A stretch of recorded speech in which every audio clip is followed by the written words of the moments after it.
జెనీవాలో day 1 start అయింది. మేము మార్నింగ్ 6కి ఆమ్‌స్టర్‌డామ్ నుంచి స్టార్ట్ అయ్యాం. జెనీవా వచ్చేసరికి 7:30 అయింది. జస్ట్ 1 ½ అవర్ ట్రావెల్ అంతే. జెనీవాలో ఒక రెంటల్ కార్ బుక్ చేసుకున్నాము. ఇప్పుడు ఆ కార్‌ని కలెక్ట్ చేసుకోవడానికి ఎయిర్‌పోర్ట్ బస్‌లో వెళ్తున్నాం. ఈ కార్‌కి అన్ని సొట్టలే ఉన్నాయి. ఫస్ట్ చెక్ చేసుకోవాలి. ఫస్ట్ చెక్ ఏంటంటే కారు ప్రెజెంట్ కండిషన్‌ని వీడియో తీసుకోండి. ఏమన్నా స్క్రాచెస్ ఉన్నాయా? ఇంకేమన్నా గీతలున్నాయా? అనేది చెక్ చేసుకోండి. లేదనుకో కార్ రిటర్న్ చేసేటప్పుడు ఇక్కడ స్క్రాచెస్ ఉన్నాయి మీరే పే చేయాలంటారు.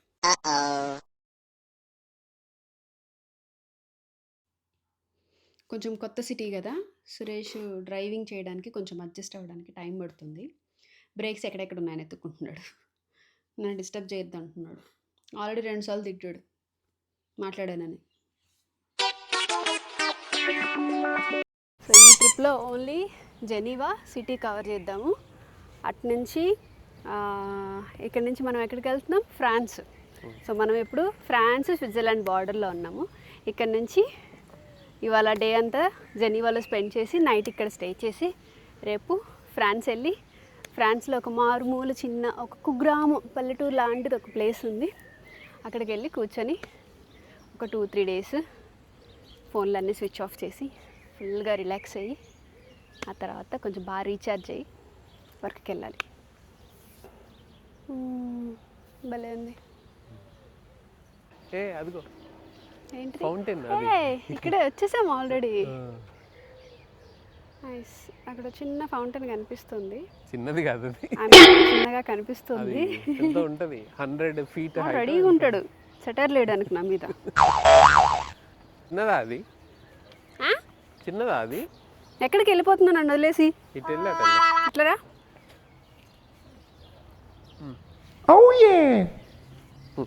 కనబడట్లా సరిగ్గా. యాక్టివ్ ట్రాకర్ ఆన్ చేయనా? ఎవరు ఎక్కువ అందంగా ఉంటే వాళ్ళే ట్రాక్ చేస్తారు. చూడు నన్నే ఎక్కువ ట్రాక్ చేస్తుంది. హద్దుల్లో ఉండు, నా హద్దుల్లో. ఓకే. భలే ఉంది ప్లేస్. భలే ఉంది ప్లేస్. భలే ఉంది కదా ప్లేస్. Let's walk. వర్త్. పొద్దునే 3కి లేచి 4 hours పడుకొని మధ్యలో చిన్న చిన్న షార్ట్ ½ an hour న్యాప్ లేసి వచ్చినా కానీ వర్త్ సైట్ సీయింగ్ కదా. మంచి వెదర్ కూడా లేదు, అట్లానే చల్లగా లేదు. ఏంటి ఎండ? ఓకే. ఇట్లా ఎవరు లేకపోతే నేను ప్రశాంతంగా సిగ్గు బిడియం లేకుండా షూట్ చేసుకోగలుగుతా. ఎవరైనా ఉంటే నాకు సిగ్గేస్తుంది. ఈ వెదర్లో చక్కగా అలా బోట్ వేసుకొని 4 ట్రిప్పులు వేస్తే ఎలా ఉంటుంది? భలే ఉంటుంది కదా. ఈత వస్తే బాగుంటుంది. ఈత కూడా వస్తే బాగుంటుంది. మజిల్స్ అన్నీ పట్టేసాయి. నైట్ సరిగ్గా నిద్ర లేదు కదా. ఎండకి కూర్చుంటే మంచిగా ఏదో సోనాలో రిలాక్స్ అవుతున్నట్టుగా ఉంది. కాసేపు ఆగి ఫౌంటైన్ ఉంది కదా అక్కడ పెద్దది, అటేపు వెళ్దాం. మరి ముఖ్యం బిగిలు. నాకు ఆల్రెడీ ఆకలిస్తుంది. అర్జెంటుగా మంచి బిర్యానీ, ఏదైనా చికెన్ కర్రీ, ఇంత రైస్. ఎంత ఏంటమ్మా పసిప్రాహనం. పొద్దున్న 3 గంటలకు లేచాను. ఆ మాత్రం ఇంత రైస్ తింటే తప్పేంటంట? 4 బటర్ నాన్ తింటే ఈయనే పడుకుంటావు. మనకు కూడా ఈత వస్తే భలే ఉంది కదా. చక్కగా దూకి ఆడుకోవచ్చు. అందరు భలే ఆడుకుంటున్నారు. నెదర్లాండ్స్ వెళ్ళగానే స్విమ్మింగ్ క్లాస్లో జాయిన్ అవుతాను నేను. సరేనా? కింద పడతావు అక్కడ. ఎంత ఉందో చూడు లోతు. చూడు, దిగాలంటే భయం వేస్తుంది. దిగచ్చు, అది పెద్ద లోతేం కాదు, కానీ ఈత రాదు కాబట్టి పైకి రాలేం మనం.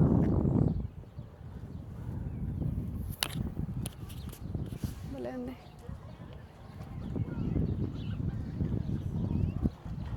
స్విట్జర్లాండ్లో కూడా మన ఇండియన్స్ చాలామంది ఉంటారు. రిటైర్ అయిపోయిన తర్వాత డబ్బులు కూడబెట్టుకొని బాగా కష్టపడి వయసులో ఉన్నప్పుడు ఆల్రెడీ రిటైర్ అయినట్టే ఉన్నాం మనం. డబ్బులు సంపాదించేసుకొని ఫైనాన్షియల్ సెటిల్మెంట్స్ అన్నీ చేసేసి ఆ తర్వాత జస్ట్ తినడానికి ఉండడానికి డబ్బులు ఉంటే చాలు, ఎక్కువేం అవసరం లేదు. ఇలాంటి ఒక ప్లేస్లో చిన్న ఇల్లు కొనుక్కొని తినడానికి ఫుడ్ తినడం తిరగడానికి డబ్బులు ఉంటే చాలు, ఇంకా ఎక్కువ కూడా అక్కర్లేదు. చాలు చాలు ఇంకా జీవితానికి ఇంకేం కావాలి. ప్రకృతితో పాటు మనం వెళ్ళబుద్ధి కావట్లేదు ప్లేస్ నుంచి కదా, కానీ ఆకలేస్తుంది పెద్ద.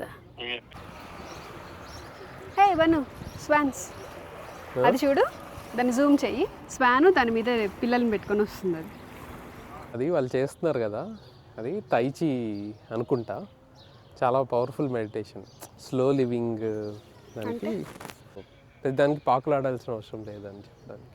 అంటే ఒక బ్యాలెన్స్ ఉంటుంది దాంట్లో, ఒక రిథమ్ ఉంటుంది. ఇలా అంటే ఇలా ఒక వేలో తీసుకురావడం ఒక బ్యాలెన్స్ అనమాట. దానికి పేషెన్స్ ఉండాలి, అట్ ద సేమ్ టైం ఒక రిథంలో తీసుకురావాలి. అది చాలా కష్టం, పూర్తిగా తెలీదు మనకు కూడా, అంటే అంత డీప్గా చెప్పలేము, బట్ చాలా పవర్ఫుల్ ఇది. బట్ బాగుంది వాళ్ళు చేస్తున్నారు. అది ఒక స్లో డ్యాన్స్ లాగా, డ్యాన్స్ మూమెంట్స్ లాగా ఉన్నాయి. డిస్టర్బ్ అవుతారేమో అనుకున్నాను, బట్ నవ్వుతున్నారు. అరే దుప్పటి తెచ్చుకొని ఇక్కడ కూర్చోవచ్చా? చూడరా చక్కగా అసలు తిండు దుప్పటి తెచ్చుకొని కూర్చున్నారు. మనం కూడా జాకెట్ వేసుకొని ఇక్కడ కూర్చుందాం అంతే, ఇంకా అంతే ప్రశాంతంగా ఉంది. ఇది వేసుకొని కూర్చుందాం. బట్ అటు వెళ్దామన్నా, ఇక్కడ బాగుంది కదా కాసేపు. ఓకే ఏయ్ దుప్పటి, ఈ టైంలో ఫుడ్ కూడా ఉంటే భలే ఉంటుంది. అనరా ఏదో ఒకటి అంటావుగా. ఏ నేను రావట్లేదే ఇవాళ, నోరు పెగలట్లేదే. ఈ టైంలో టీ ఉంటాను కొడతారు పడేసి. అరే ఇంత ఎండలో టీ ఎట్లా తాగబుద్ది అవుతారా, నాకు అర్థం కాదు.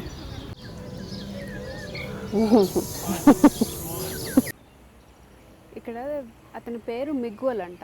నేను దూరం నుంచి చూసి మొఘల్ అనుకున్నా. ఏంటి మన మొఘల్ చక్రవర్తి స్టాచ్యూ ఏమైనా ఉందా ఏంటని గబగబా నడుచుకుంటూ వచ్చా. ఆయన ఎవరో నాకు తెలీదు. హాయ్.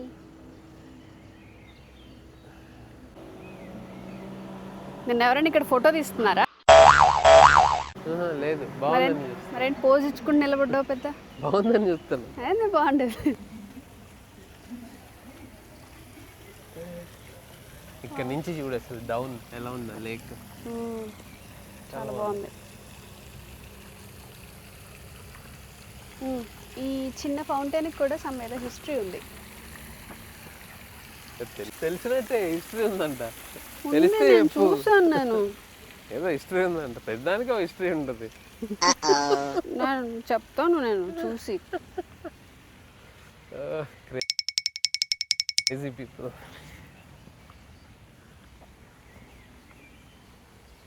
ఇప్పుడు కాకపోతే 2 నిమిషాల తర్వాత చూసి చెప్తా హిస్టరీ ఏంటో అని. నాకు తెలుసు హిస్టరీ ఉందని.